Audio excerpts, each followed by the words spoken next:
actually my dad's bike. Isn't that nice? He's very kindly given me the chance to take the old girl out for a spin, which, if you know my dad, is a big deal because this is his pride and joy. And it is a Kawasaki Zephyr 750, and it's an absolute throbbing beast of a bike. Look at the size of that tank, and it's quite a difference from my Phaser, I'll tell you that. For a start, the throw on the gear shifter is really long in comparison. It sounds great. Funny thing is though, which absolutely scared the shit out of me a second ago, he did remind me, but of course I forgot, but the speedo's actually in kilometers per hour.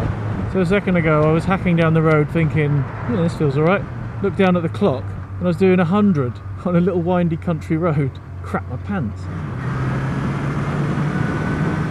Not quite as tight in the corners as the Phaser. It's a big heavy beast, this bike. It's so squat, it feels solid. It's just so very solid.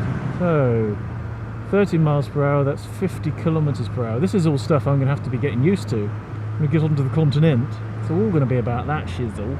So yeah, Dad's had this bike for 10 years now, I think. And it's, as you can tell, they killed Kermit and skinned him to cover the tank on this bad boy. Rest in peace, Kermit the Frog. Yeah, I don't know. You're going to turn me into a petrol tank. What the deal actually is it's a Lawson Rep paint job. And the really cool thing is, it's not a bodge job, half-assed attempt at an Eddie Lawson Race job with shitty stickers and vinyl decals everywhere, or decals, however you want to say it. The story goes that P.H. Allen in Cambridge, all of you Cambridgeshire peoples probably remember P.H. Allen, I think it's gone now, on Histon Road. But they had the Zephyr 750 in the shop on the showroom floor, and they wanted to just pump up sales a little bit. So they sent 5 of them away to a custom paint shop and had them Lawsoned. And then I think maybe pumped the price up a little bit and sold them on. So this is one of a run of 5 custom paint job Zephyrs. It looks fantastic. When I find a good spot, I'm going to pull over and let you have a proper look at it.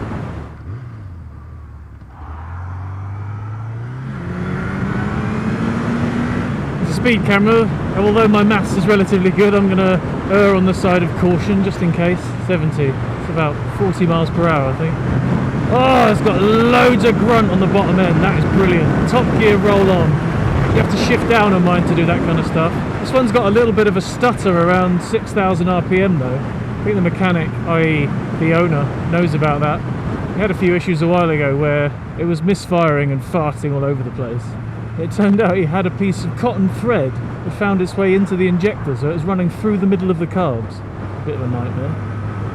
Little tiny bit squirrely on the corners this. I don't know if that's partially because he's just had a new tyre on the front.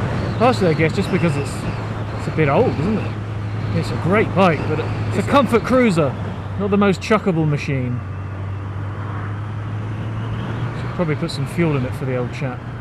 It's the done thing, isn't it? Use a man's bride. Use a man's ride, not his bride. I don't think putting fuel in a man's bride after you use her makes it okay. Listen to that though. It does, however, sound like a washing machine full of spanners. In fact, it sounds like a washing machine full of tiny little washing machines. It's a beautiful piece. I just look like a complete plum then. So I put the fuel in and wandered straight over there to go and pay for it. Which would have been okay, except the cash desk's over there. Whoops.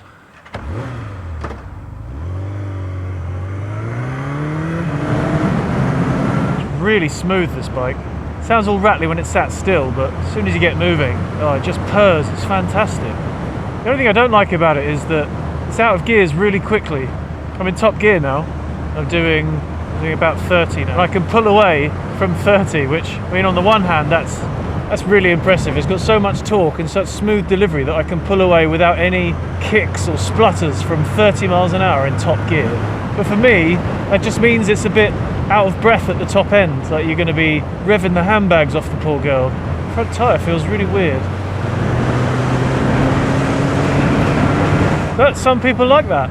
I prefer smooth, but then that's just me. The Plum Crew bought a Japanese screaming inline 4. Oh well. It's really nice actually to see that. I think I've improved my riding a lot since he first got this bike. I actually had a go on it probably the first couple of weeks after he bought it, which was about the same time that I actually got my license. and I really struggled to get it around the corners because it was just so heavy and such a lump, whereas now it's a lot more manageable. But I think a lot of that is hopefully my skill as a rider just getting better. Lovely day. Big hole there. I have to say though, my confidence in that front wheel isn't nearly as high as it is on the Yamaha, but then me and Polly, we're fast friends. We know each other a lot better now. These roads, I really dislike these roads with a passion. Here's so many stories about little chavs in their chav wagons just kind of coming along in the dark too fast. And the corners just, they go, it's a straightish road like this, and then there's a right angle. And the other side of that right angle bend is one of these.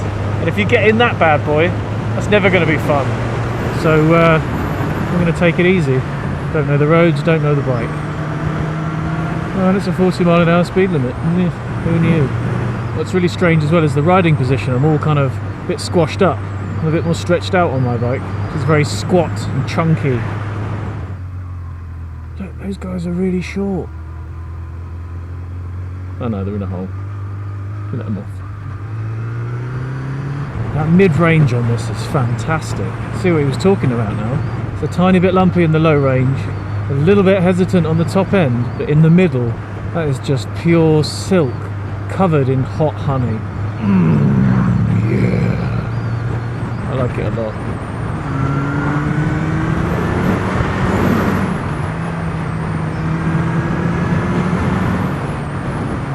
Got to be honest, something I wasn't expecting actually. Something which isn't going to make my dad very happy, because I really do feel like you can feel the road a lot more through this bike. Like just kind of going over the central camber there, feel it squirm a tiny bit. I kind of expected the chassis on this to be tighter than the Phaser because it's so chunky, but I definitely think it is a little bit softer, a little bit looser. But I guess that's something that comes with modern frame design, modern engineering. Well, say modern. Oh, my Phaser's 2000, there's not that much in it. I just know that it's shiny and green. A great big 750cc booger. People look at this bike a lot more than they look at mine. That's what you get from having an absolute belter of a classic like this.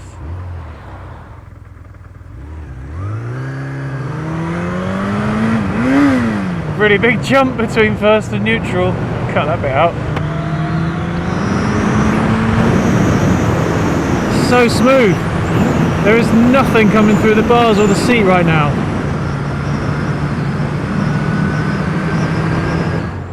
This is the village of Rampton. Not called Rampton because, as you might imagine, there's a ramp in the town. There used to actually be a tramp that lived here. He was in fact the first dweller who began the town's growth, if you like, because he was a wonderful bard who'd spin a yarn with his lute. And so the town was called Trampton. Unfortunately, when they came to have their first sign made, they'd had such an almighty piss up the night before with the tramp. They had no money left to pay the sign maker the full price, and he was charging them a per letter fee. And unfortunately, they only had enough for the whole sign bar one letter. So they decided that Trampto was a bit of a crap sounding town name. So they cut off the T rather than losing the N, and it became Rampton. And it has been ever since. And this place is called Cottenham because some bloke decided to call it Cottenham. Could have been a woman. Yeah. I'm really struggling to get used to is these mirrors.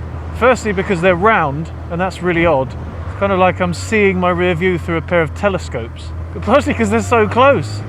My mirrors are over here, but these ones are really close. I keep catching them when I put my hand back down again.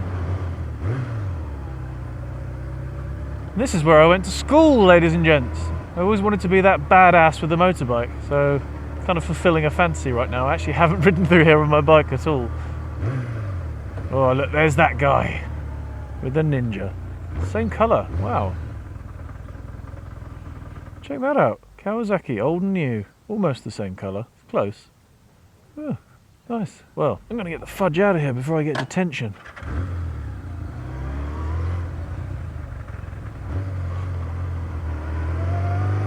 So there you go, a little bit of my history. Now, where to stop? Give the old girl a proper good looking at. Gear change is really slick. You can't hear it and you can't feel it, which I'm not sure if I like actually. On mine it's very clunky, you can feel it clunk into place. And the benefit of that of course is you know that it's in gear, whereas this one I kind of got getting that positive confirmation that yes, the gear is in, continue on your way. This one's more I'm in gear. Why not stop opposite a junction? That's great use of the highway code, old chap. The logic of some people. So this beastie is going to be coming along on the track day on Friday, but I'm assured 150% that it won't be going anywhere near the track. Which is probably a good thing. Beautiful machine like this shouldn't be razzed around a track. The thing I can say is it's definitely very solid, this bike. And it's really comfortable as well. Riding position is just very natural. It almost goes as far as to say it fits me better than my bike. But of course I wouldn't, because every rider's bike is the best bike in the world. Screw everything else. Until they buy the next one, and then they can't believe how they put up with that piece of crap they had before. Nah, that's not true, is it? I even liked my KH100. That was a piece of shit. But it was my piece of shit.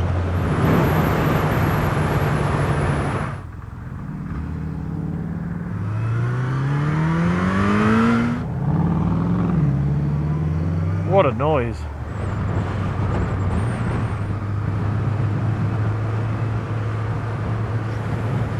Why is that section of road there? We all went the same way.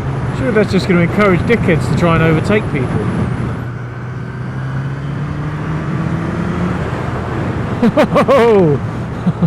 One thing I have to remember, the brakes on this are pretty good, especially for an older machine.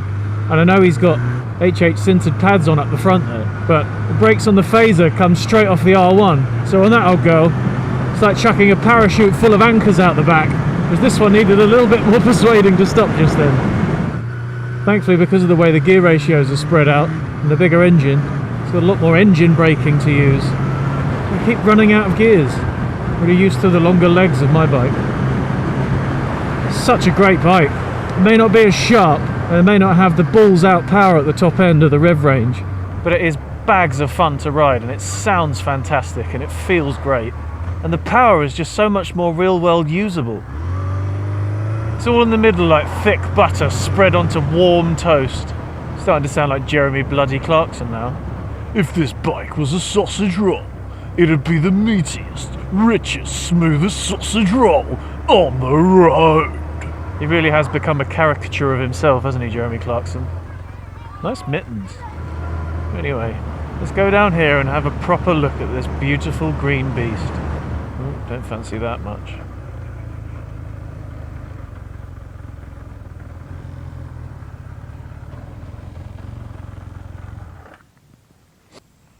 Look at that. It's fantastic, isn't it? Kawasaki Zephyr 750. It's a bit dirty at the moment. He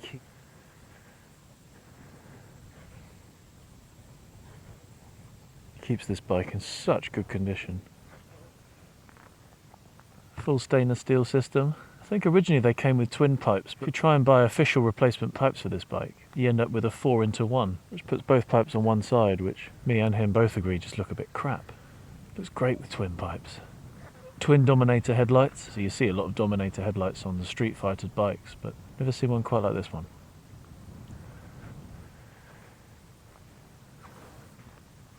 How's it going? It's not mine, I just borrowed it for the day. No. I'm more into vintage ones than modern ones. Really? Well, this is that's just old, that's not vintage. They do. It's a lot more fun than in a car as well. Right, I'm going to take it back to its owner. Of course, one of my favourite features of this whole machine, with the nice little details, is the light switch. There it is, look at that. Arm illumination. Illumination armed. Disarm illumination. Illumination disarmed. Right then, time to take you back to your owner. Come on, here we go. Oh, I know you want to stay with me. I know. You have an owner, and I have a bike. It's just not meant to be.